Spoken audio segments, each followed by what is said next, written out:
Binuntutan ng isang Chinese vessel ang isinagawang joint maritime patrol ng Pilipinas at Estados Unidos sa may karagatang sakop ng Palawan bandang 10:00 ng umaga kahapon. Ayon kay Armed Forces of the Philippines Chief of Staff General Romeo Browner Jr., isang Chinese vessel umano ang sumunod sa Navy ship ng Pilipinas at US habang nagsasagawa ng drill malapit sa Malampaya Deepwater Gas to Power Project platform. Gayunman, wala naman anyang ginawang anumang agresibong aksyon ang nasabing Chinese vessel.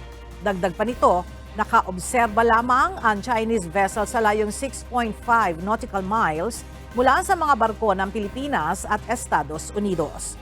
Kahapon, nagtapos na ang 3 araw na Philippine-US Indo-Pacific Maritime Cooperative Activity na isinagawa sa West Philippine Sea.